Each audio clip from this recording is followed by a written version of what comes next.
আসসালামু আলাইকুম ভিউয়ার্স। দেশ ও দেশের বাইরে থেকে যারা আমাদের ভিডিওটি দেখছেন তাদের সকলকে জানাই আন্তরিক সালাম ও শুভেচ্ছা।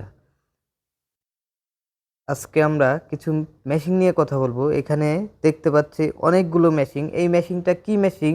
এখানে একটা ভাই আছে, তার কাছ থেকে আমরা জেনে নেব। আসসালামু আলাইকুম ভাই। ওয়ালাইকুম আসসালাম ভাই। ভাই আমরা আজকে কি মেশিন নিয়ে কথা বলবো? আজকে আপনাদের সামনে কথা বলবো হচ্ছে হরেক রকম আইটেমের মিল্কিং মেশিন নিয়ে। এই মিল্কিং মেশিনগুলো হচ্ছে আপনার তুরস্ক থেকে আমদানিকৃত। তুরস্ক থেকে আমদানিকৃত মিলাস্ট্রি ব্র্যান্ডের একটি মেশিন। যারা খামারি বিজনেস করে এবং যারা হচ্ছে ডেইরি আইটেমের বিজনেস করে খামার আছে সেক্ষেত্রে তারা এই মিলাস্ট্রি সম্পর্কে অবগত আছেন। বিশ্বের ভেতর মিলাস্ট্রি কোম্পানি হচ্ছে মিল্কিং জগতের ভেতর সবচেয়ে ভালো একটি মেশিন। আর আমাদের কাছে অনলাইন এগুলো কোম্পানিতে দেখতে পাচ্ছেন সবকিছু হচ্ছে এভেলেবল। মিল্কিং মেশিন আমাদের নিউ স্টক এসেছে। আমাদের এখানে কিছু ডিসপ্লে করা আছে এবং আমাদের গোডাউনে অনেক আছে। যারা চান যে ১ পিস, ২ পিস, ৩ পিস তাদেরকেও আমরা মেশিন দিতে পারবো। ভাই এখানে দেখতে পাচ্ছেন আপনারা বিভিন্ন কোয়ালিটির মেশিন আছে। আমি যদি আপনাদের শুরু করি, ছোট থেকে শুরু করতে চাই। এখানে যে দেখতে পাচ্ছেন ডাবল হ্যান্ডের একটা মিল্কিং মেশিন। জি, এই ডাবল হ্যান্ডের মিল্কিং মেশিনের ক্যাপাসিটি হচ্ছে ৩০ লিটার ক্যাপাসিটি, কম্প্রেসর ট্যাঙ্ক হচ্ছে ৪ লিটার ক্যাপাসিটি এবং এটা দ্বারা হচ্ছে রেগুলেটর, মিটার, পালস হিটার এগুলো দ্বারা হচ্ছে প্রেশার নিয়ন্ত্রণ এবং শাসন নিয়ন্ত্রণ করা হয়। আর এগুলো যদি দেখেন ভাই এগুলো লাইনার গুলো অনেক সফট। অনেকে বলে যে প্রেশার দিয়ে বের করবে, লাইনার গুলো যদি শক্ত হয় বা গরু যদি ব্যথা পায়, আমরা হাত দিয়ে যে পরিমাণ চাপ দেবো তার চেয়ে হচ্ছে কম প্রেশারে দুধ নিয়ে আসবে। জি। হাত দিয়ে তো আমরা ডাইরেক্ট টেনে গায়ের জোরে টেনে টেনে দুধ নিয়ে আসি, কিন্তু এটা শাসন করতে করতে এভাবে শাসন করতে করতে দুধটা নিয়ে আসবে। তো তো এখানে ভাই আমরা তো অনেকেই জানে যে অয়েল পাম্প, ড্রাই পাম্প দুটোই হয়।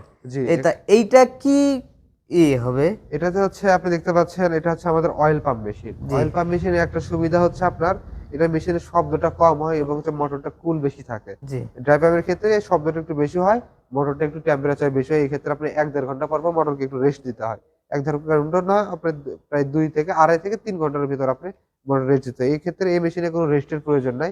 আপনি ৩-৪ ঘন্টা একবার অবিকল একই নিয়মে একই গতিতে আপনি চালাতে পারবেন। তো এখানে দেখতে পাচ্ছেন ভাই এটাও কিন্তু ৩০ লিটার ক্যাপাসিটির একটা মেশিন। এটাও ৩০ লিটার ক্যাপাসিটির একটা মেশিন। এটাও ৩০ লিটার একটা ক্যাপাসিটির মেশিন। এখানে কিন্তু ভিন্নতাটা হচ্ছে আপনার এটা মডিফাই করে আপনি ৪০ লিটার বানাইতে পারবেন। এটা সিঙ্গেল ক্লোজেট দেওয়া আছে, আপনি ডাবল ক্লোজেট করতে পারবেন। আপনি যদি চান যে আপনি একসাথে ২ টা গরু দহনের মতো ক্যাপাসিটি করে নেবেন, সেক্ষেত্রে এখানে শুধু আপনার আরেকটা ক্লোজেটের ব্যবস্থা করা আছে। শুধু আপনার এটা অ্যাডজাস্ট করে নিতে হবে। হ্যাঁ?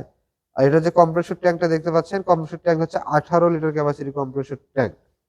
হ্যাঁ? এপাশে যেটা দেখতে পাচ্ছেন ডাবল ক্যান মেশিন, এটা কিন্তু ডাবল ক্যান মেশিনের ২ টা ক্যান আছে, ২ টা ক্লোজেট আছে। আপনি একসাথে ২ টা গরু দহন করতে পারবেন। এটা ঘন্টায় ২০ থেকে ২৪ টা গরু দহন করতে পারবেন এবং এটা ৩০-৬০ লিটার ক্যাপাসিটির ২ টা ক্যান দেওয়া আছে। তো আপনি হচ্ছে ৬০ লিটার ক্যাপাসিটি যাদের গরু বেশি, গরুর হচ্ছে এ দুধ বেশি, সেক্ষেত্রে আপনি ৬০ লিটার ক্যাপাসিটির মেশিন নিতে পারেন, যারা অল্প সময়ে কাজটা করতে পারেন। তো ভাই আমাদের এই মেশিনগুলো খুব সুন্দরভাবে বুঝিয়ে দিল। তো ভাই যদি আমাদের কাছ থেকে এই মেশিনগুলো নিতে চায় তাহলে আমাদের কাছ থেকে কিভাবে কাস্টমার নিতে পারবে? এই মেশিনগুলো যারা নিতে চায় সেক্ষেত্রে তারা অনলাইনে অর্ডার করতে পারে বা অফলাইনে আমাদের অফিস ভিজিট করে নিতে পারে। যারা অনলাইনে মেশিনগুলো নিতে চায় সেক্ষেত্রে তারা স্ক্রিনে দেওয়া নাম্বারে যোগাযোগ করে বিক্রয় প্রতিনিধির সাথে কথা বলে ক্যাশ অন ডেলিভারিতে নিয়ে জেলা পর্যায়ে মেশিনটা নিতে পারে।